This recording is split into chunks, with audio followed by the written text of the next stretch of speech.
이 관세, 제가 여러 차례 여러분들 말씀을 드렸잖아요. 이 주가 조작, 환율 조작, 물론 주가 조작은 국민들의 이 사유 재산으로 지 마음대로 지금 하고 있지만, 환율은 이거는 한두 달 이상 막을 수가 없다. 그리고 제가 말씀드린 게 이 관세 협상, 사기라고 제가 말씀드렸잖아요. 언론에서 이렇게 어용질을 하고 국민들의 눈과 귀를 틀어막고 저놈들이 무슨 짓을 하는지 호도하는 이 페이크 방송들에 우리가 현혹되면 안 된다.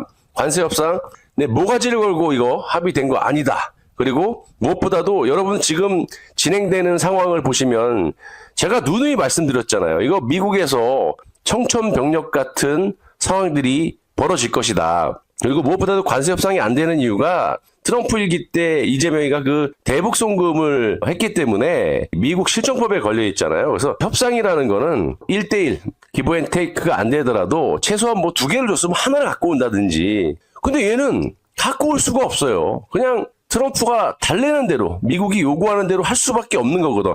그러다 보니까 말도 안 되게 대한민국의 재정 상태라든지 이런 것들도 파악도 제대로 못하고 일단 지 목숨 하나 건지기 위해서 여지까지 국민들을 속이면서 엄청난 돈을 갖다가 쏟아붓기로 약속을 했잖아. 약속을 했는데 그걸 못 지키기 때문에 이런 상황들이 벌어지는 거거든요. 지금 보시면 좌파 언론들은 하루 만에 트럼프 대통령의 입장이 바뀌었다, 이런 개소리를 하고 있는데, 자, 그거에 대해서 제가 설명을 좀 드릴게요. 그리고 백악관발 지금 비보라고 해야 되나? 이재명은 관세 인하를 해줬는데 약속을 이행하지 않는다. 그럼 이건 뭡니까? 계약 위반이죠. 우리가 계약서를 왜 쓰고 협상을 왜 합니까? 팩트시트가 왜 존재하죠? 자, 여러분 아시다시피 지금 백악관에서 이렇게 얘기를 해요. 도널드 트럼프 대통령이 한국에 대한 관세를 25%로 다시 인상한다라고 밝힌 것이 관세 인하의 대가로 합의를 한 한국이 약속을 이행하지 않았기 때문이다. 자, 여러분 아시다시피 품목 관세가 따로 있겠지만 공통적으로 전 세계 국가에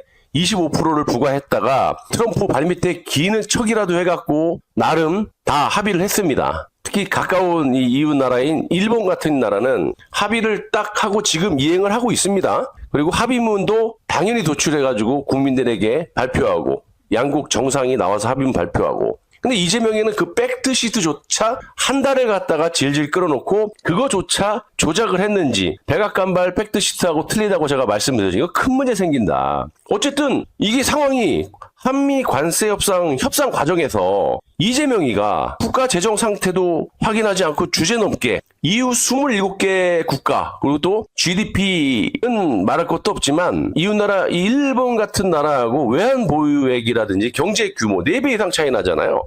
근데 어떻게 비슷한 금액을 이재명 이놈이 뭐 한다고 주제넘게 투자하냐 이거지. 저는 1조 달러가 넘는다고 생각을 하는데, 어쨌든 객관적인 기사 보도로 내가 말씀을 드리면 3,500억 불, 그러니까 1,500억 불은 조선업에다 투자하기로 했고 2,000억 불을 미국에다가 직접 투자하겠다라고 해놓고 그 대가로 일부 관세를 갖다가 25에서 15%로 낮춰줬지 않습니까? 그리고 2,000억 불에 대한 투자 금액이 너무 부담된다. 그리고 이재명이 너무 징징대니까 그럼 트럼프가 연 200억 불씩 10년간 나눠서 내라, 이렇게 해주지 않았어요? 근데 이놈들이 첫 달부터 배째라고 못 내. 우리 국내 사정이, 아니 그런 것도 파악 못하고 만약에 2천억 불을 한 번에 갖고 와, 그래도 문제가 생기는 거지만 니네들이 하소연해서 200억 불씩 분할로 전세금이 없다고 해서, 잘 데가 없다고 해서 할부로 월세를 해줬는데 몇 달 낸 다음에 못 내는 것도 아니고 첫 달부터 배째라, 나 돈 없어. 그건 네 사정이지. 약속을 지키지 않으니까 당연히 원래대로 25% 관세를 쳐맞는 거예요. 그리고 더 우려스러운 거는 앞으로 이게 지금 계약 위반에 대한 위약금이죠. 즉 관세를 50% 넘게 청구할 가능성도 배제할 수 없는 상황이라는 거예요. 여러분 아시다시피 지지난주인가요? 트럼프 대통령이 반도체에 대해서 25% 행정명령을 내렸죠. 주식이 무너질 수밖에 없는 게 환율 문제도 있지만 지금 코스피를 갖다가 지탱하고 있는 두 기업이 있죠. SK 하이닉스, 삼성 반도체. 이거 무너지면 그냥 끝나는 거예요. 개인 그 국민연금이라든지 국민 이 사적인 그 사유 재산을 갖다가 지금 틀어받고 있지만 한계가 있다라는 거죠. 그것도 잠시 후에 말씀드리겠지만 지금 상당히 반발이 심하고 대다수의 국민들이 많이 이 사실을 알고 계세요. 그래서 지금 이 관세 25%는 행정명령이 떨어졌기 때문에 잠시 후에 말씀드리지만 이 자동차는 이제 시기는 발표를 안 했지만 협상의 여지를 남겨놓은 겁니다. 하지만 이 코스피가 무너질 수 있는 핵심 요인인 이 반도체 부분, SK하이닉스, 삼성 반도체가 관세 25% 두들겨 쳐봐. 이제 맞죠? 행정명이 내려졌으니까. 그럼 이게 뭘로 주식을 지탱하겠느냐 이거죠.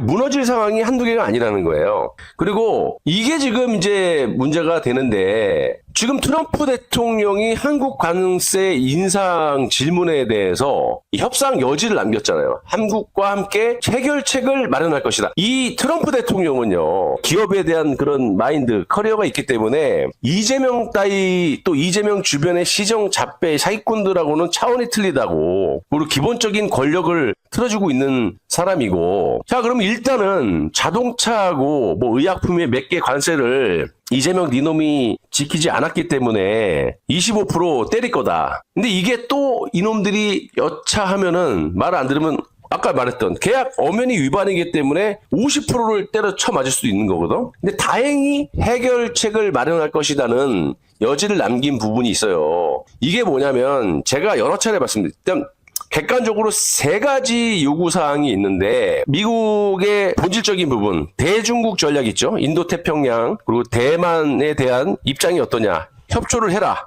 이렇게 이제 또 압력을 가할 것이고, 명시적으로 딱 지금 쿠팡이라는 한국계 미국일이죠. 어머니 따지면 쿠팡은 미국 기업입니다. 미국 기업을 때려잡겠다라고 하는 한국 지도부와 민주당에 대한 압박이 가해지는 거죠. 그리고 무엇보다도 이 언론에서 다루진 않지만 제가 말씀드린 이 좌파 정부들이 들었을 때마다 미국이 굉장히 애를 먹잖아요. 문재인 때도 그랬고, 특히 이재명은 아나무인이잖아, 이놈은. 그 완전히 문재인은 이제 뭐 종북이지만 얘는 뭐 친중이잖아. 그 총리도 완전히 뭐 중국의 애국심을 갖자 이런 그 반미, 이빠이 이런 놈들은 처음 봤거든. 그래서 앞으로 이제 트럼프의 계획은 반미, 친중, 친북 정부, 좌파 정부가 들어서더라도 군사적으로 자유롭게 할 수 있는 평택 미군 기지. 여기에 지금 수십만 명을 갖다가 더 늘려가지고 가족까지 이제 들어오게 되면 이거는 뭐 어떻게 보면 여러분들이 흔히 말씀하시는 미국의 한 주가 될 수도 있는 거지. 근데 나는 이게 왜 마음에 드냐면 평택 땅을 트럼프 대통령이 달라 그러는 게 아니잖아. 빌려달라는 거잖아. 이미 이건 노무현 때 그놈도 뭐 국민들을 속였지만 미국이 투자하는 거라고 노무현이가 십몇 조를 투자해가지고 어쨌든 거대한 전 세계 최고의 미군 기지를 만들어놨잖아, 평택에다가. 그거를 쓰겠다라는 거야, 트럼프는. 그러면 좌파 정부가 들어서더라도 베이징을 최근방에서 타격할 수 있는, 견제할 수 있는 평택 기지를 갖다가 활용할 수 있게끔. 그래서 내가 그랬잖아. 이걸 땅을 주는 게 아니기 때문에 또 트럼프도 그걸 땅을 달라고 이렇게 억지를 부리는 게 아니잖아. 그러면 50년이고 100년이고 장기 임대를 걸으라는 얘기지. 그러면 평택의 인프라도 좋아질 뿐더러 평택이 어디 있습니까? 저 뭐 부산에 있어요? 수도권 바로 밑에 있잖아. 그러면 중국이나 북한이 뭐 핵 갖다가 지랄 발광을 못 한다고. 그 사이에 미국의 또 외국의 투자자들이 많이 들어올 것이고 전 세계 최고 안보가 보장되는 평택 기지가 있으면 수십만 명의 미군 가족들이 살거나 미군이 있다고 하면은 그게 거의 미국 땅이나 마찬가지잖아. 50년, 100년 동안은. 그러면 그동안 외화도 유치하고 자주국방하기 위해서는 돈도 벌어야 되고 돈을 벌려면 안보가 있어야 되잖아. 안보는 곧 경제라고. 근데 이재명이가 지금 할 수도 있다고 보는 게 이렇게 코너에 몰리면 이놈은 아시잖아. 지난 7개월 동안 이놈 외교하는 거 보셨죠? 완전 시정 잡배 사기꾼이에요. 미국 트럼프 만났을 때는 시진핑 까고 자빠졌고 중국에서 시진핑 만날 때는 미국 까고 이런 짓거리를 하잖아. 충분히 하고도 남을 놈이라고 이놈은. 그래서 세 가지 그 핵심 트럼프가 한국과 함께 해결책을 마련할 거라고 하는 요구사항은 대중국 전략, 인도태평양, 대만 이런 부분에 대해서 철저하게 한미일 공조로 너네들이 협조를 할 것이냐 이거 약속받는 거. 그리고 쿠팡 그것만 해라 좋은 말 할 때. 그리고 평택 미군기지 여기에 대해서 아마 협상을 할 것이고 셋 중에 한두 가지라도 합의를 했을 때 정상적인 합의문이 나왔을 때 관세는 다시 15%로 내려갈 가능성이 있다라는 걸 제가 말씀을 드리는 겁니다.